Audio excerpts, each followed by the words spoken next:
on this computer. So let's all take a look at page 16. And in page 16, you're supposed to combine the following sentences to create coherence by using transition expressions from the box. Okay, so another way to achieve coherence, coherence, how? Who can remind me how we can achieve coherence? We can achieve coherence by using what? So the question mark is like, it's like as if, you know, how? What? Raise your hand if you can. Do you know how to raise your hand on Zoom? Do you know how to raise your hand when you use Zoom? Thank you. Yes, Duha. Exactly. That's how you do it. I think you have to look for where it says more, right? More, maybe, probably there. I'm not really sure. There is reactions, right? Yeah. So where there is reactions, you can find, you know, where the place where you can raise your hand. Yes, Duha. Achieve coherence. How can we achieve coherence? When I have a question mark, you flip this into a question. It's like, how can we achieve coherence? What can we do to achieve coherence? Remember? By using the transition expressions. Good. Yeah, we can use transition expressions. Good job. Is there anything else besides that? So transition expressions are the best, right? We talked about them. They're on page 15, right? Like when we talk about indeed, as a result, moreover. So by using, you know, probably words related to examples, how we begin by saying, for example, for, you know, for instance, to demonstrate, you know, these bond, let me say, the sentences and the ideas with each other. We can also use, you know, words, as you just said, you know, related to, you know, addition. You've said something and you want to add another idea. You could say moreover, furthermore, in addition. Like you want to mention an opposing view, for example, in argumentative essays, where there are, you know, let me say, you know, people arguing, they have different ideas about the same topic, all right? One is with, one is against, you know, we're going to have to, you know, mention the other view by beginning with, however, you know, some people believe, like the opposing opinion, right? And idea. So those are, you know, also called words of contrast, or, you know, connectors of contrast. So we can say, however, in contrast, on the contrary, etc. Of course, this is the essay that this is the surprise essay that I'm gonna ask you to work on later on for the final, which is the cause or effect essay. All right, guys, I think I have kind of introduced it a little bit, not completely, but just a little bit. I think I touched on it a little and told you guys that we want to talk about the causes probably of something. All right. All right. Sorry, guys, about the noise. Let me just, can I stop this?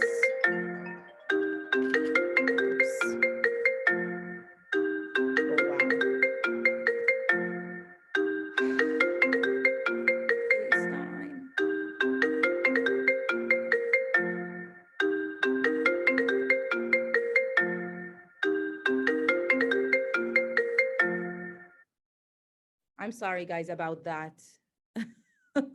Well, because my computer is connected to my phone. All right. So I need to apologize about that. All right. Let me just get let's go get back our screen. Do you see our screen again? Achieve coherence, how to do that? You see it? One person tell me that you can see the screen. Okay, I'm sorry. Because when I got the call, you know, accidentally, you know, the screen all, you know, changed. I'm sorry about that. I hope I don't get the call again. Anyway, so you got the idea. Of course, there are other, you know, words of, I'm on page 15, just to let you know where I am reading from. All right. Yeah, because that's when we did the exercise. Remember that exercise? Of course, guys, you can use also words related to order, like first, next, then. I don't prefer them like secondly, thirdly, you know, kind of boring. But if you have like two ideas, first, next, then after that, maybe three ideas in that kind of way. But, you know, with numbers, I don't know if it will be that great.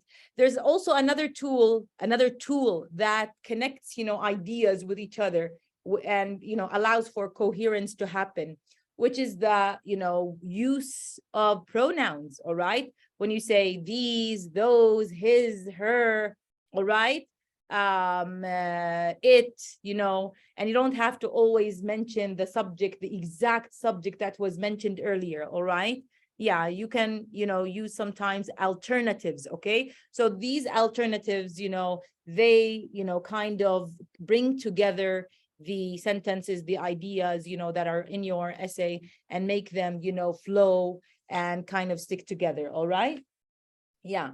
So another final, take a look. If you guys look, guys, page 18, it has the pronouns. So using pronouns for coherence, right? Then we have page 19, use parallel forms for coherence. So parallel forms also allow for coherence. That is, you know, this is also a problem that many of you guys face, all right? That sometimes you use the to infinitive and then suddenly, you know, you use the ing form, all right? So please, you know, make sure that when you're mentioning things, all right, like mentioning a sentence, mentioning an idea, you know, that they are parallel, you know, that is, they have the same structure. Parallel means that you're using the same structure, all right? Yeah. So let's go to the exercise where we stopped at, like I just mentioned right now, page 16. We want to combine these sentences to in a way where they cohere, okay? The first one is done for you. You have in contrast, you have nevertheless, you have previously, you have therefore, for example, moreover. These are all, you know, let me say, expressions, What about these expressions? They are transition expressions, we call them, all right? And they allow for coherence to take place when we want to, let me say, connect between different sentences. Now, when we use them, what else? Either the sentence, you know, the two sentences are still the same. They are divided to different sentences, but they connect the ideas. Understand how the two sentences connect, all right? So the first one is done for us. Look at it. I want to study in Italy for a year, for a year to learn about art. I enrolled in Italian classes. What can we put, you know, between these two sentences? And we want to keep them sentences, by the way, all right? All right, so you can capitalize and put a comma, and then, you know, write down the other part of the, or the other sentence, okay? So therefore, I enrolled in an Italian class. So we feel that therefore means so, guys, as a result, right? It's another, you know, word or expression for that. So I want to study in Italy for a year to learn about art. That's the best place, right? See, we keep the period, Therefore means what? Who can tell me? Raise your hand, guys. What does it mean? Raise your hands if you want to participate. What does therefore mean? I don't see any hands up. It means what, Ahmad? Yes, Ikhlas. It means so. Yes, exactly. It means so. Or as a result, right? Therefore, now let's see why, See, the computer, you know, kind of, you know, helps out. I enrolled in Italian classes. Okay, let me just bring this down. Of course, this should be small letter over here. Okay, so take a look, guys, how we have the period at the end of the sentence. Then we have therefore, as you can see. Then it's followed by a comma. Now, so is not, you know, let me say, the best word to be used, although it means the same, guys. It breaks, you know, in a way, it's not that formal, let me say. I don't want to say breaks the formality, but it's not that form. It's like a word that has been overused, you know, in language and everyday talk, all right? So this is preferable when we want to write academic writing, when we want to do academic writing, all right? Guys, Hala. Listen, guys, I want to tell you guys something. This is not the first time that you use Zoom. Please keep your mics on mute, all right? And when you want to raise your hand and I give you the okay, you raise your hand and, we want a class, which is, kind of that flows, let me say, all right, a coherent class as we are, working and, talking about coherence, all right? Yeah. So you see, guys, how therefore, comma, and then your idea, all right? I is always capitalized wherever it is. Look at the beginning of the sentence. It has I, but whatever the beginning is, whether it's I or he or Ahmed or anybody in the world, it's capitalized. Look, I want to study in Italy for a year. And look, the purpose, to learn about art. This is a complete sentence. It's not a clause, all right?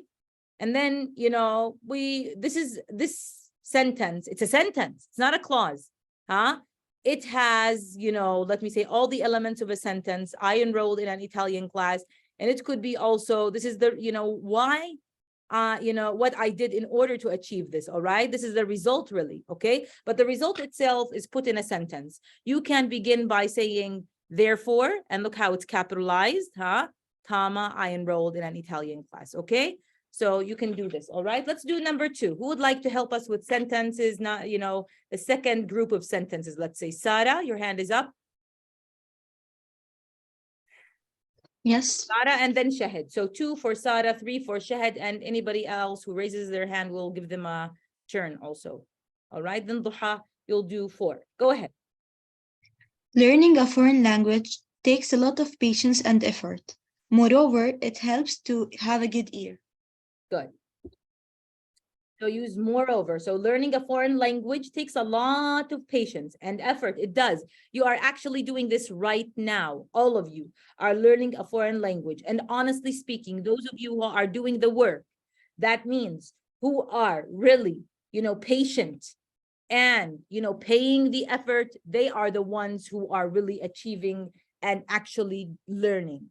And the others are just complaining, whining, crying. I'm sorry to say this, and you're not going to develop if you do not, let me say, decide to be patient and to pay a lot of effort, not just some effort. All right. Yes, it does need a lot of that kind of, work in order to achieve, the result that you want. All right.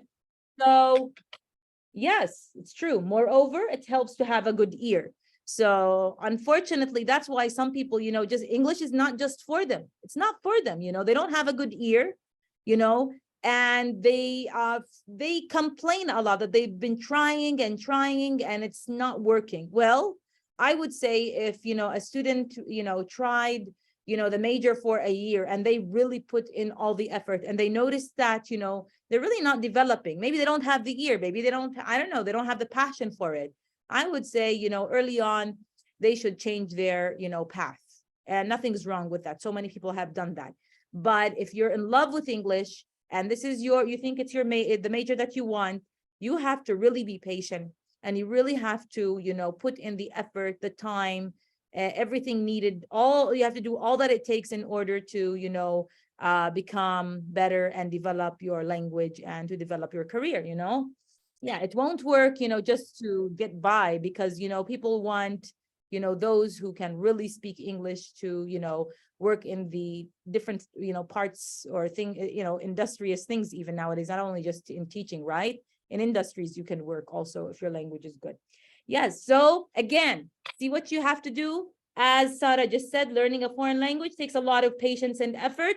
You go ahead and you write that down. I'm not going to write the whole thing, huh? And then after the period, so the last word in the sentence is effort, all right? And then after effort, what are we going to do? We're going to put that period down. Moreover, you have to also have something else besides the fact that you have to, put in the effort and be patient. It helps to have a good ear. And then there's a period. Yes, all right? So this all, I'm going to drag it where? Here. Why? Because that's the, area where, the kind of like middle area, okay? Yeah. Let's have, who did I say will do the second? Thank you, Sarah. Number 3, who's going to do 3 for us? I have already chosen someone, I think. I forgot who it was. Shahid, is it you? Yes. Yes, go ahead. Louder. Give me a louder voice. Psychology student. Yes, Shahid, go ahead. The psychologist was told to revise her essay a third time. Nevertheless, she has still made great progress with her writing skills. Yes. Do you know why? Because we would think, we would think that if a student was told to revise her essay for a third time, does that mean it's bad? Guys, is revising, if you revise, does it mean your essay was bad? No, sometimes it was. That's why you revised it. Yani, listen to me. Remember, at the end of your classes, I would ask some of you guys to come at the end of class so that we can meet and talk about your essays, your writing, huh? Every time I reviewed an essay, was it bad? Ahmed, was your essay bad? Did I tell you that your essay was bad? Ahmed Shdefat, where are you? Because that's someone. Yes, Professor. When I reviewed your essay, did I tell you your essay was bad? You told me what was wrong with it. You didn't tell me it was bad. But did I say it was bad or did I say it was good in general? You said it was good in general, Yeah. You gave me a 9. Good. All right. Amazing. See, I gave you a 9 out of 10, which means what? Which means that, revising means that, sometimes you can better it. It doesn't mean it's bad. It's just that, sometimes you could include things that could make it better. And remember, even we used to do this on the board, that every time you would revise something, we could add, something like the next day, the next, few hours. If you look at your own essay, you're like, oh my gosh, did I really make that mistake? Did I really write that down? Sometimes you read your work later and you feel proud of it. Not that it's bad even sometimes. So why did I say this? I said this because the sentence itself says the college student was told to revise her essay a third time. Yani if your professor tells you to revise your essay, does it mean that it's bad? No, not necessarily. And because her essay is not bad, look what it says right here. Nevertheless, it says, nevertheless, she has still made great progress with her writing skills. What does that mean? That means that although she was supposed to revise her essay, she was really great and she continued to make progress. All right, that's the thing. All right, and that is what I do even with the best of you. All right, so I don't know who else did I tell about their essay, and like who else did I describe their essays in a way where the essays were really good. I said that they were really good. Whose essay did I describe as really good but needed just a little bit of changes? Come on, raise your hands if I told you that your essays were good in general. Because I told some of you guys that your essays were really good. I remember. Tell me, Faiza, where are you? Did I say anything about your essay? Did I make any good comment about it, your later essay? You told me when to check my essay, I had another class, so I didn't really No, it's okay, but I mean later in the final, didn't I comment nicely on your essay? Was there something special? Did you because finally you finally what you did was that you included what you did not include before. That's the thing. What happened? I noticed that. Okay. Yeah, I remember you told me that I'm making progress. Exactly. So, you guys are many really, okay? But if I did it one time, that means that, because the thing is that when you get it even one time, that means you are on the right path. Essays are supposed to be written in a certain way.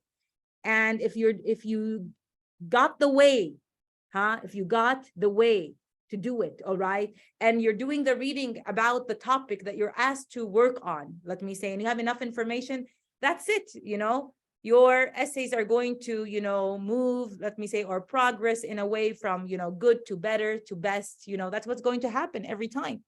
Okay, it's not like every day you're going to learn how to write the essay. No, all right. Remember, there's a way to write the introduction, and the thesis statement should be able to, let me say, flip into topic sentences, and you should have a conclusion, and the conclusion is written in a certain way. If you grasp that, you're going to forever know how to write the essay. The only thing now that you have to work on every time is, your topic. You're asked to write about a certain topic. You should have enough information to, you know, be able to write an essay, because, you know, an essay is a lengthy work. If you don't have enough information, how are you going to fill in, you know, or fill in those, you know, body paragraphs with information? You see, got the idea? You're going to have shaky, weak, let me say, body paragraphs with just little information. That's the thing. So your goal is, when you are given a topic, is to work on it and, you know, learn as much as you can about your topic, okay? So that you can divide your ideas into paragraphs. So again, I don't have to write this sentence down because now we got the idea. Nevertheless means that, you know, we would think that revising means that the essay was weak, but it was not. She was developing, all right? Although it really means like this, guys, although she was asked to revise her essay, her work was developing and she was really doing a good job, the student, all right? That's what this, you know, let me say, these sentences are really all about. Let's move on to number 4. John Steenbeck. Who's going to read about John Steenbeck? Come on. Where are your hands? I don't see any hands up. Where are they? Yeah, Hands up, Selma. Go ahead, Selma. Please help us save our lives. John Steinbeck, a famous American author, wrote many books. Yes. His novel, The Grapes of Wrath, dealt Good. with the problems of Great Depression. Good job. Thank you so much. So we missed 3. 4 is the one we're going to talk about a bit. John Steinbeck, a famous American author. Look how there are commas. Why are there commas? Because this is what an appositive. An appositive means it can work for John Steinbeck. A famous American author is called appositive. Appositive means that it's the same. Who's the American author that we're talking about? It's John Steinbeck, right? Wrote many books. Now that's the verb. So the subject, guys, we have a double subject in some kind of way. Then we have wrote is the verb, many books. That's the object, right? And then we want to talk about that object concerning the human condition. So he talks about, let me say, the position of human beings, all right, during his time. His novel, what is the name of the novel? Can you remind me, Selma, what the name of the novel is? Who spoke a while ago? Selma? What's the name of his novel? The Selma. Grapes of Wrath. Yeah, you stay there, Selma. I tell you to leave, all right? Okay. Grapes of wrath. What does wrath mean? What does grapes means? What does grapes mean? I'm sorry. Grapes, what does that mean? Grapes. It's you can eat it in the summer. Grapes is the fruit. Yeah. So yes, it's a fruit. Inab in Arabic we say, right? Exactly. And why wrath? What's wrath?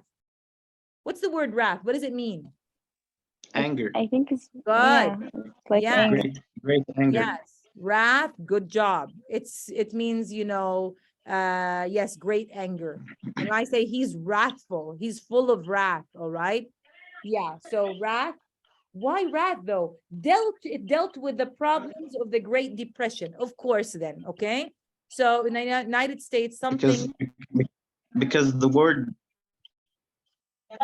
Yeah. Go ahead. Yeah, so. Professor, because the word wrath encapsulates anger with violence, not only anger. Thank you so much for saying that. Yes. And during, the time of the Great Depression in the United States of America, we had people who were so angry and their anger led to crime, all right, or to different kinds of crimes, all right, that took place. Yeah.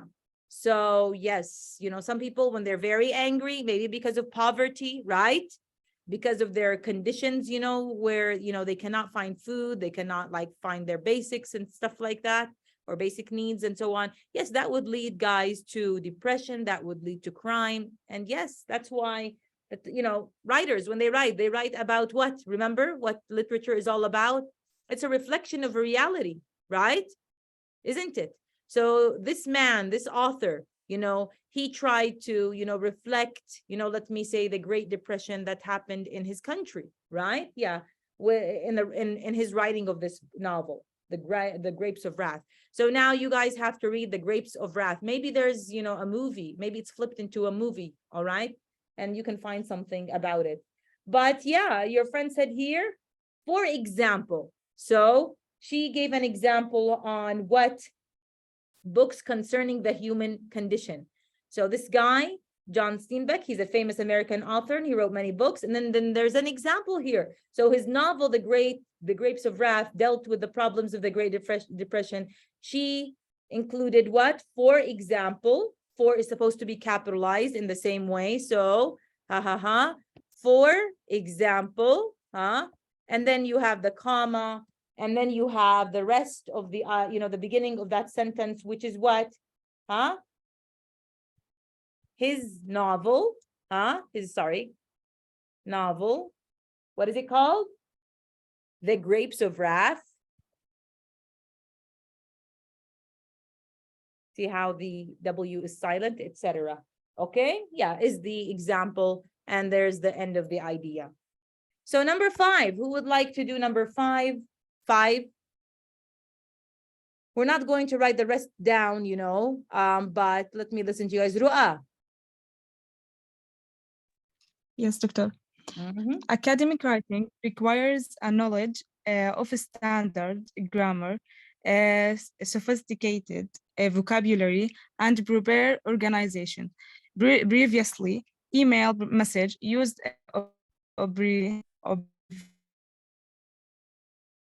and slang. Previously, why? Previously.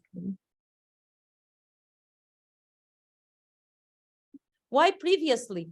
Previously is not suitable. Previously is not suitable. You have to find a good alternative. We're looking for a connector that would connect these ideas with each other. What word, what connector is the best, that would connect these ideas with each other? These are transition. In contrast. Good job. Yeah, in contrast. Ru'a, read it with in contrast. Let me show you why in contrast is better, Ru'a. Go ahead and read it again with in contrast. So academic writing. Yeah. Requires a knowledge of standard grammar, so sophisticated vocabulary, and the proper organization. Just a minute. Wait, Ru'a. We said if you want to write an essay, an academic essay, like you guys did, didn't you write all academic essay? You need to know the following things. You have to use standard grammar. Have you used your grammar correctly in your essays? Comma is the other idea. Sophisticated vocabulary. Have you used everyday vocabulary or strong vocabulary, or let me say sophisticated? Yeah. The third, guys, is, proper organization. Can you just write randomly like that? No, you cannot. You need to have a certain organization, guys. When you write your essay, you should organize your ideas in a certain way. Was it acceptable, guys, to write your essays in any kind of way? You tell me, yes or no? No. You had to include, a certain organization. Remember when we said you need an introduction? In the introduction, you go first by, you include what first? Hala, your mic is very noisy.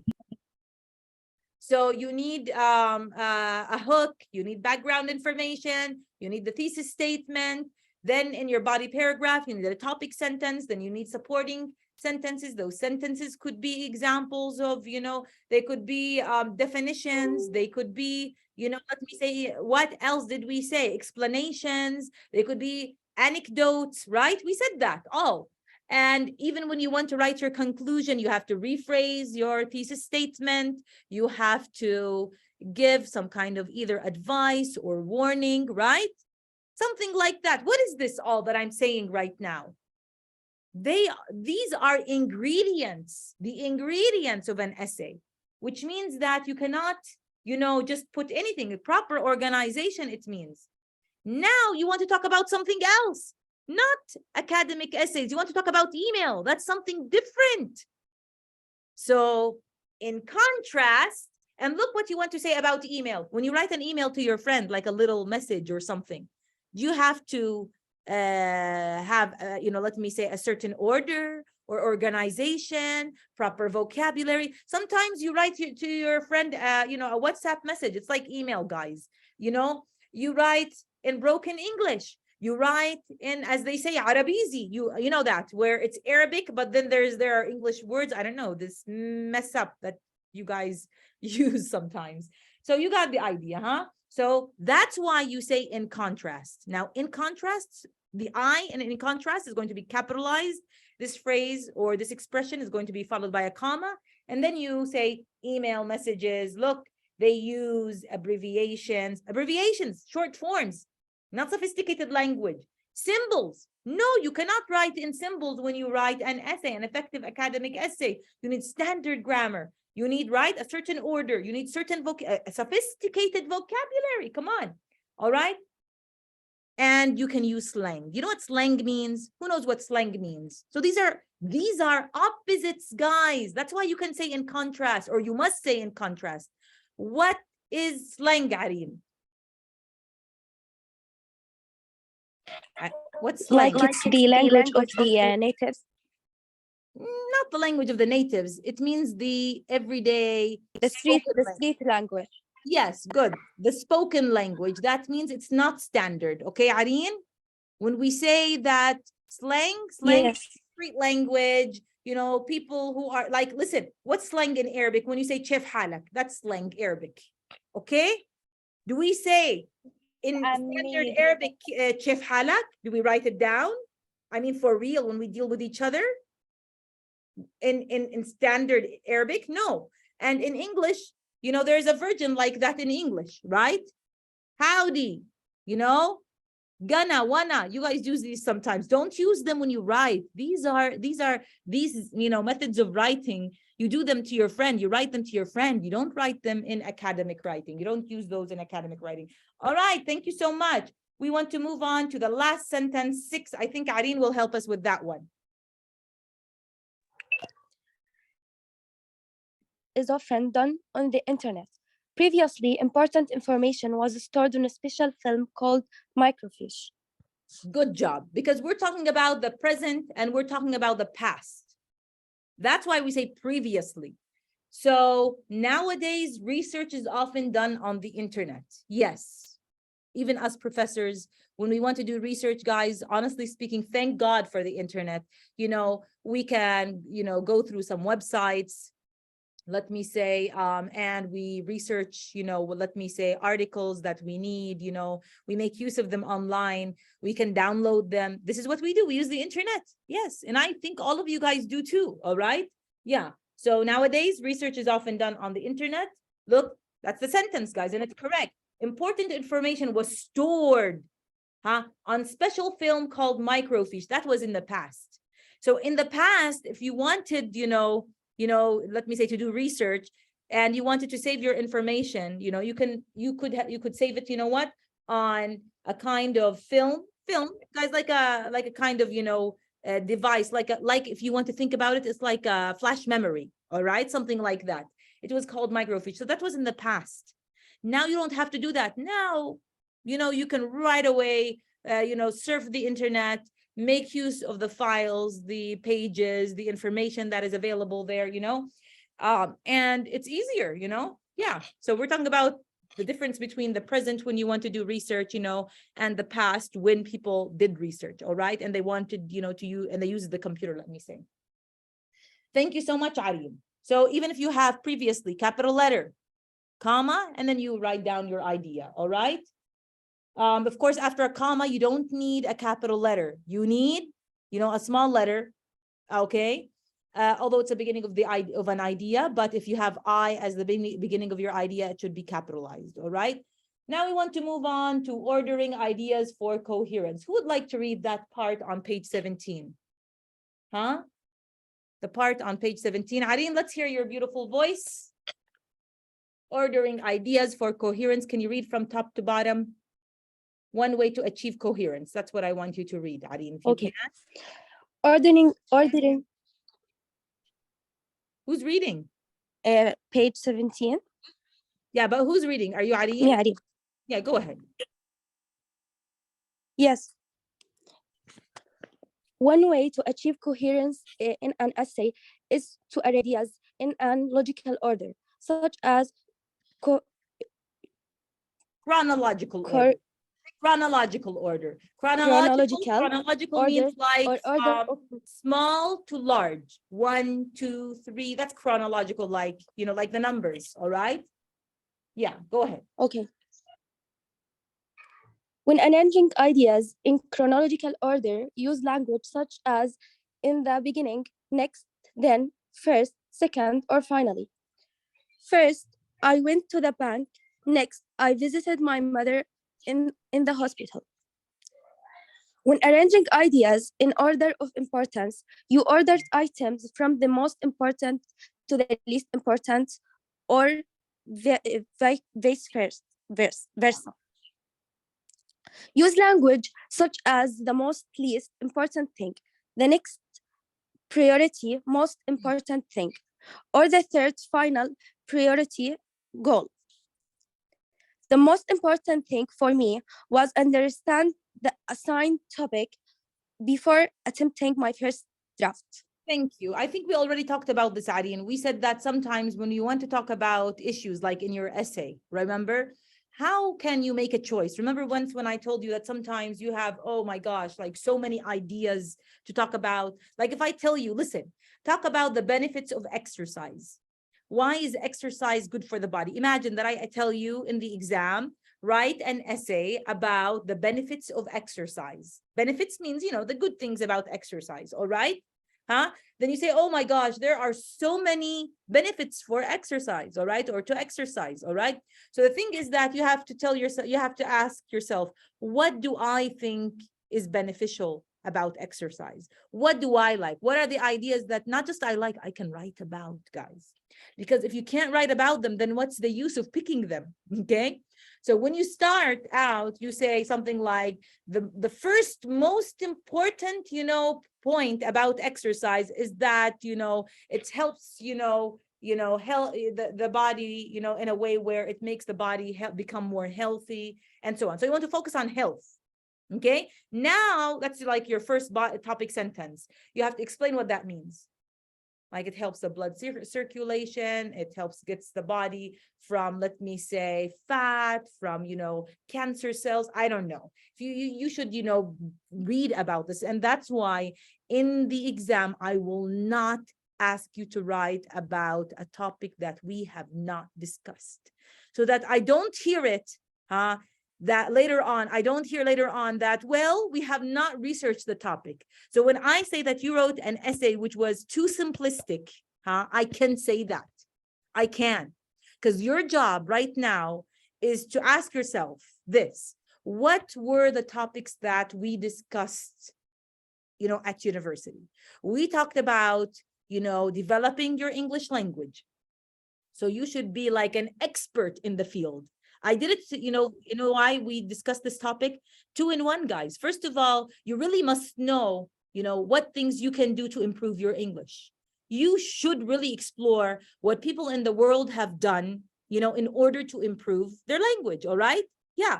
So one of the things is that you're doing is that you're going to be able to write your essay, and at the same time, you're going to, you know, apply these, you know, things that you have learned, all right? You're going to be motivated. You know why? Because you looked for them, you found them, and you know them now, not through me only or through your friends, but through people in the whole wide world who have, you know, let me say, experienced, you know, following these, you know, let me say, tips and skills and, you know, techniques. All right. Yeah.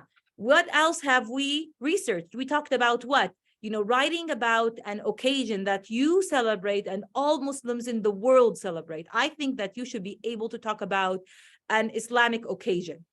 All right, because we all celebrate Eid al-Fitr, we all celebrate Eid al-Adha. However, I focused on Eid al-Fitr because, you know, honestly speaking, because fasting means a lot, you know, to us. And I want you to understand, you know, more about the benefits of fasting, all right? And then one day you might encounter someone who's you know, who does not speak Arabic and who wants to learn about Islam, you know, and then you can talk about, you know, the benefits of fasting as well. You know, you have to really be able to talk about one celebration, one Islamic celebration. You're Muslim, guys, you know, and you have to be able to talk about that. And that's why if you were Christian and you came up to me and you told me that you were Christian, I would tell you to write about Christmas, honestly speaking.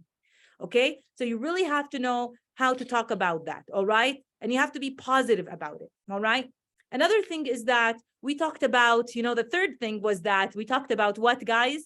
How something you thought was so, let me say, not so great, let me say, or depressing, like a move, something that happened in your life, which you thought was not so good, not so positive. All right. And the example that we discussed was moving, to move. Sometimes, like I told you guys, you're forced to move because of your dad's job, because of your mom's job, for whatever reason. It doesn't really matter. You have to mention it though. All right. In your essay. If it didn't happen to you, assume it. All right. But I'm sure all of you have been through an experience where, you know, at the moment you thought it was so awful, so bad, so depressing. And then, you know, after some time, you know, you enjoyed the fruit, like the goodness of that difficult thing. It had some good, you know, that came out of it. Okay. So basically, this is what I want you guys to understand, that everything that happens to us, it happens to us for a reason. Sometimes, you know, the outcomes are so great, we can, you know, be more positive and enjoy whatever, you know, experience we are forced to be put in, you know, in some kind of way. And tell me what made it so great. Not one thing that made it so great, maybe 3 things, 3 points. All right.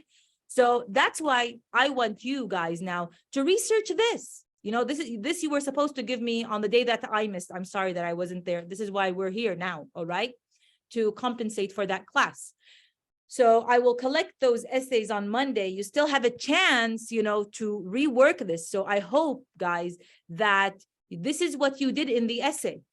You don't have to research, you know, this exact topic, but you can research, you know, the topic itself about, you know, how something people thought was so bad turned out to be, as they say, a blessing in disguise. All right.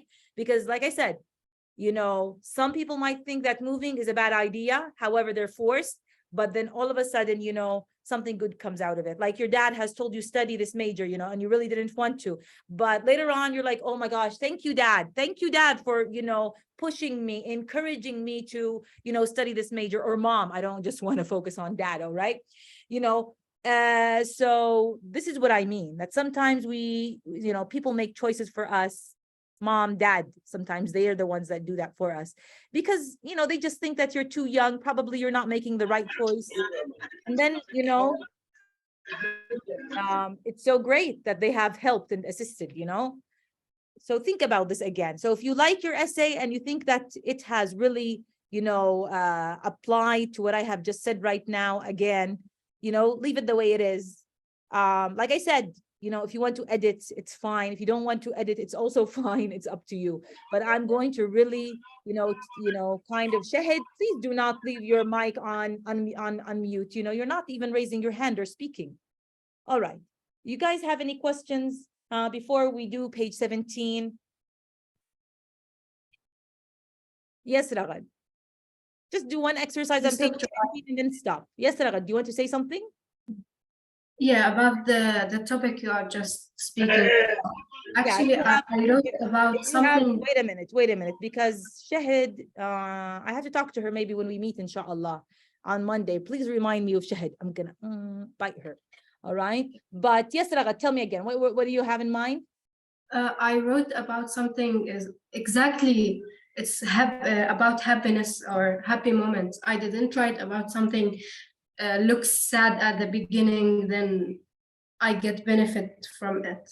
So is it okay?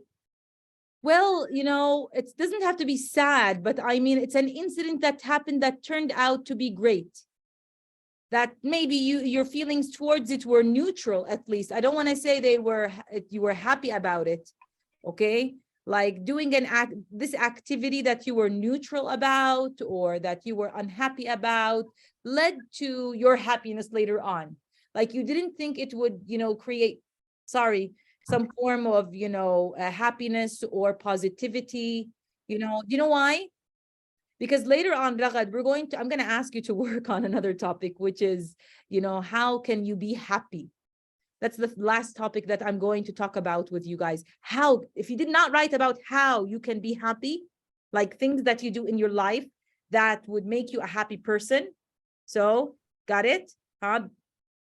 then Yes, I wrote about a celebration, a surprise celebration that my family made for me. And is it okay to submit this essay, or I have a to celebration, send it?